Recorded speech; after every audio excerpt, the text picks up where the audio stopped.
안녕하세요. 토크닥터토닥 이뮤라입니다. 공든탑이 무너지랴 정성을 들인 것은 헛되이 사라지지 않는다라는 뜻인데요. 하지만 임플란트에는 이 속담이 통하지 않는다고 합니다. 아무리 정성을 들여서 한 임플란트라도 그 이후에 관리를 어떻게 하느냐에 따라 수명이 달라진다고 하는데요. 오늘 토크닥터토닥에서는 치주과 전문의 곽기태 선생님과 함께 임플란트 사후 관리에 관한 이야기 나눠봅니다.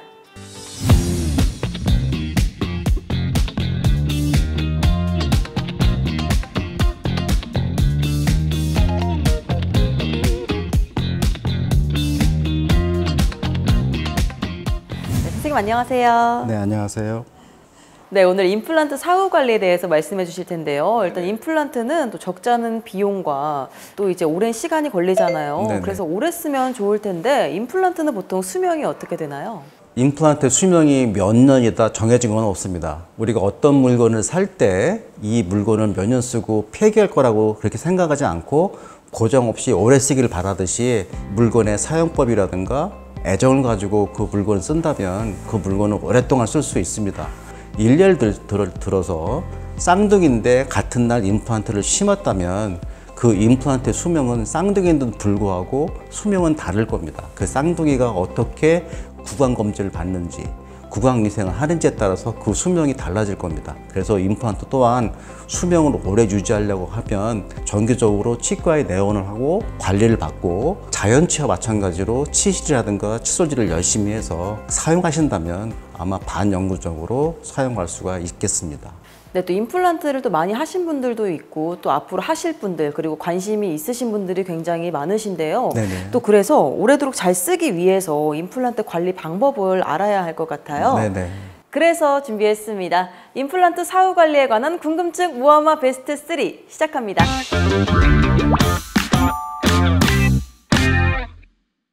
선생님, 첫 번째 궁금증부터 확인할게요. 네네.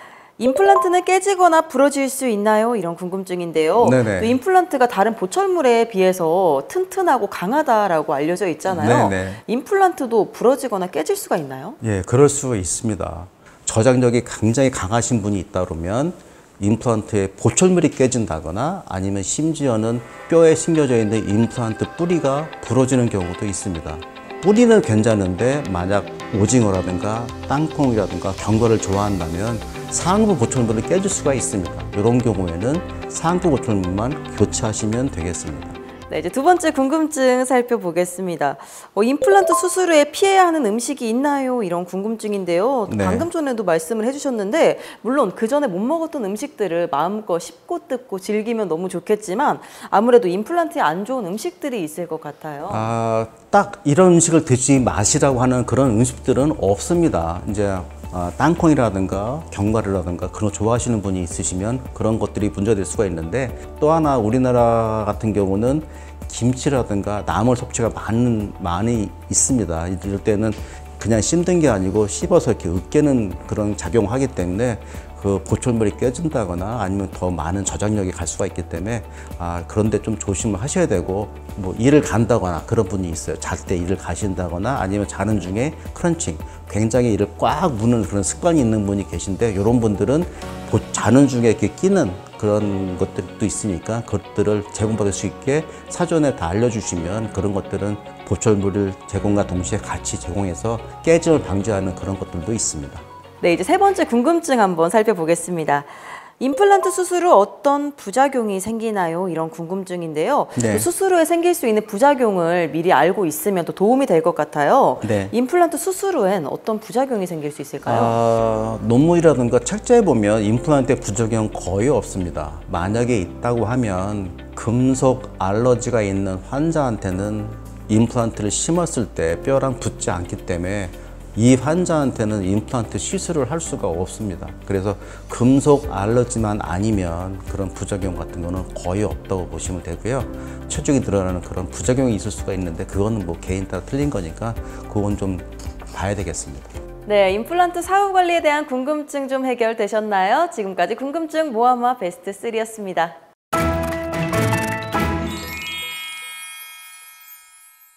네, 선생님 또 자연 치아를 관리하기 위해서 정기검진과 스케일링을 받기도 하잖아요. 네네. 임플란트도 정기검진과 스케일링이 필요할까요? 이제 문제는 임플란트는 자연치만큼 심겨지지가 않기 때문에 뜨문뜨문 심게 됩니다. 이제 그 밑에 가짜에 걸리는 경우, 브릿지 형태면 그 밑으로 이제 음식물이 끼는 경우가 종종 있습니다. 이럴 때는 염증으로 변할 수가 있기 때문에 자연치하고 같게 스케일링하고 정기 받으면 큰 문제는 없을 거라고 봅니다. 네, 이번에는 환자분들의 실제 사연에서 솔루션을 찾아보는 시간인데요. 네네. 선생님께서는 사연을 잘 듣고 진단과 처방을 내려주시면 됩니다. 네. 토닥토닥 솔루션 시작합니다. 네, 선생님 첫 번째 사연인데요. 첫 번째 사연은 23살 여성분의 사연입니다. 안녕하세요. 제가 1년 전 위쪽 앞니 한 개에 임플란트를 했는데 앞니가 이쁘지 않아서 자꾸 웃을 때 신경이 쓰이더라고요. 그래서 취업 준비를 앞두고 가지런하게 교정을 하고 싶은데요. 임플란트 치아도 교정이 가능한지 알고 싶습니다. 이렇게 사연을 주셨는데 저는 23살이라고 하면 네네. 임플란트는 좀 거리가 멀지 않나 이런 생각을 일단 했거든요. 네네. 근데 임플란트도 하지만 지금 또 치아 네. 교정 때문에 고민을 하고 계신 것 같아요. 네네. 그 젊으신 분 같은 경우는 넘어졌다거나 그래서 하는 경우가 종종 있습니다. 근데 교정이라고 하면 이제 저희 일반 치과에서도 이 환자가 교정이 필요한지 안 필요한지에 대해서는 정확한 진단이 필요합니다. 근데 지금처럼 이렇게 본인이 안 예뻐요 그렇대서 우리가 처방을 주는 게 아니고 이 환자분 같은 경우도 내원에서 더 특수한 엑스레이를 찍고 이제 구강 모형도 채취해서 더 자세한 진단과 치료 계획을 세워야 되기 때문에 내원에서 정밀한 검사 받는 것이 중요하겠습니다. 네, 저희 그럼 바로 두 번째 사연 만나보겠습니다. 다음은 28살 남성분의 사연인데요. 안녕하세요. 작년에 어금니 쪽에 임플란트를 했는데요. 평소 딱딱한 견과류와 과일을 좋아해서인지 임플란트 치아 윗부분이 조금 깨졌더라고요. 이런 경우 임플란트 전체를 교체해야 하나요? 아니면 다른 방법이 있을까요? 임플란트 재수술을 할까봐 걱정이 됩니다. 이렇게 사연을 주셨는데요. 네네. 또 임플란트 재수술하면은 또 시간과 비용이 들어가는 그렇죠. 문제잖아요. 네. 그래서 걱정이 많으실 것 같아요. 네네. 중요한 거는 그 임플란트 상부 구조만 깨졌는지 아니면 진짜 뼈에 심겨져 있는 속에 임플란트까지 영향이 있는지는 병원의 내원에서 검사를 해봐야 되는 상황이고요. 그렇지 않다고 그러면 위에 깨진 부분 같은 경우는 일정 기간 아마 그 시술 받은 치과에서 무상으로 교체를 해주실 부분이고, 만약에 기간이 오래됐다고 하면 그때는 뭐 추가 비용이 발생하겠지만 그거는 병원의 내원에서 검사 받으시면 좋고요.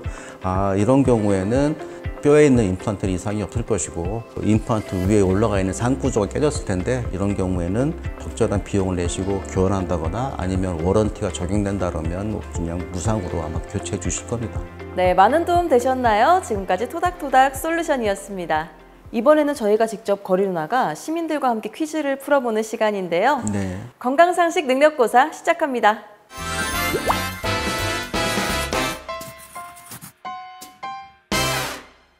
네, 선생님 첫 번째 문제 주시죠. 네, 첫 번째 문제입니다. 임플란트에 치아 미백을 할 수 있다. 그렇다면 O 아니면 X를 선택해 주세요. 네, 첫 번째 문제도 아마 토닥 애청자분들이라면 잘 정답을 맞추실 것 같은데요. 우리 시민분들은 어떻게 정답을 보내주셨는지 화면으로 보시죠. 저는 O요.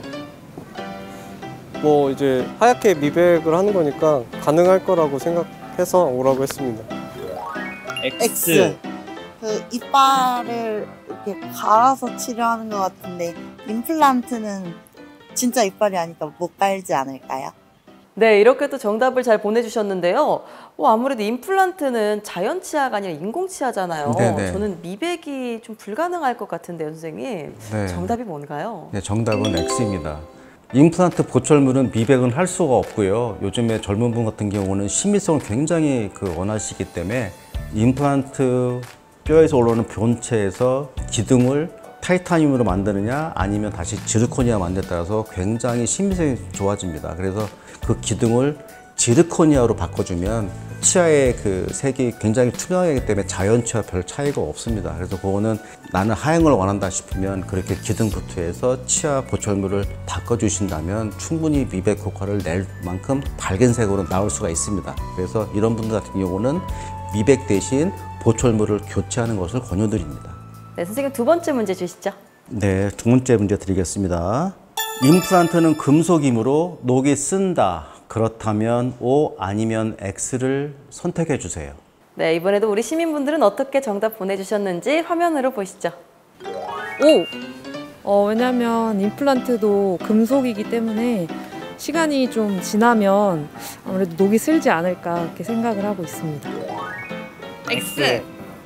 왜냐면 이에 넣는 거기 때문에 특별한 처리를 할 것 같습니다. 네, 저도 똑같이 거품에다가 다른 처리를 해서 녹슬지는 않을 것 같아요. 네, 이렇게 잘 정답을 보내주셨는데요. 저도 왠지 금속이기 때문에 녹이 쓴다라고 생각이 들어요. 또 네네. 금속 알러지가 있으신 분들은 더 조심해야 된다고 말씀을 네네. 하셨기 때문에 네. 녹이 쓸 것 같은데 선생님 정답이 뭔가요? 정답은 X입니다. 녹이 쓰지 않는다는 거죠? 안 씁니다. 네. 그 임플란트를 만드는 금속은 타이타늄, 티타늄 그러는데 초기 임플란트 같은 경우는 티타늄 클래스 3라 해가지고 좀 정제가 덜 된 것들 많이 썼거든요. 근데 점점 이렇게 기술이 발달하면서 클래스 4, 현재는 이제 클래스 5가 나왔습니다. 더 정제된 티타늄 같은 경우에는 인체 무하고 더 뼈하고 반응을 잘하기 때문에 더 뼈가 더 붙길 잘합니다. 그래서 요즘 같은 경우는 그 클래스 5라고 더 좋은 임플란트 같은 경우는 그런 재료를 쓰고요. 이런 그 인체 무해한 티타늄은 인체에 들어가서 염증도 유발 안 하기 때문에 녹을 유발하지 않습니다. 근데 또 임플란트에 또 여러 가지 그 재료가 있는 만큼 또 많이 대중화가 됐잖아요, 임플란트가. 네. 그 기술도 빨리 발전이 되는 것 같네요. 네네. 네, 시청자분들은 정답 많이 맞추셨나요? 지금까지 건강상식 능력고사였습니다.